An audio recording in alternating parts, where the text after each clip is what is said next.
بالله من الشيطان الرجيم بسم الله الرحمن الرحيم أم يحسدون الناس على ما آتاهم الله من فضله فقد آتينا آل إبراهيم الكتاب والحكمة وآتيناهم ملكا عظيما۔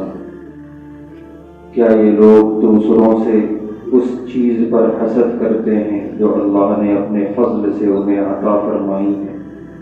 سو ہم نے حضرت ابراہیم علیہ السلام کے خاندان میں کتابیں دیں اور حکمت دی، اور ہم نے ان کی آل میں بڑی سلطنت عطا فرمائی۔ یہ آیت بھی اللہ تعالیٰ نے یہودیوں کے رد میں نازل فرمائی۔ یہودیوں کو شدید حسد تھا اور ہے بھی آج مسلمانوں سے اور مسلمانوں کے نبی علیہ السلام سے۔ تو اللہ فرما رہے ہیں کہ انہیں کیوں حسد ہے؟ اگر اللہ نے مسلمانوں اور مسلمانوں کے پیغمبر علیہ السلام کو اپنا فضل عطا فرمایا، اپنی نعمتیں عطا فرمائیں، تو انہیں حسد کیوں ہے؟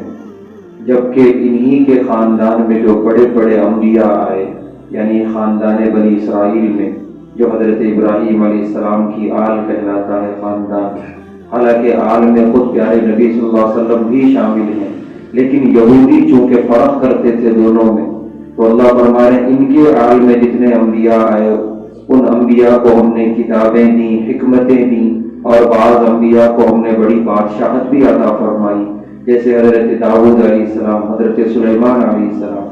تو یہ امت تو ان میں سے کسی سے حسد نہیں کرتی۔ الحمدللہ امت محمدیہ ہر نبی کی تعظیم کرتی ہیں، ہر نبی کا احترام کرتی ہیں، تو پھر یہودی کیوں حسد کر رہے ہیں مسلمانوں سے اور مسلمانوں کے نبی سے؟ یہ ان کی تنگ نظری اور تنگ سوچ ہے۔ اللہ تعالیٰ فرما رہے ہیں کہ یہ حسد بیجا ہے، ضائع ہے، اور اس کا وبال انہیں دنیا اور آخرت میں بھگتنا ہوگا۔ اور کیا خرابیاں ہیں انشاءاللہ آگے کی آیات میں آ جائیں گے۔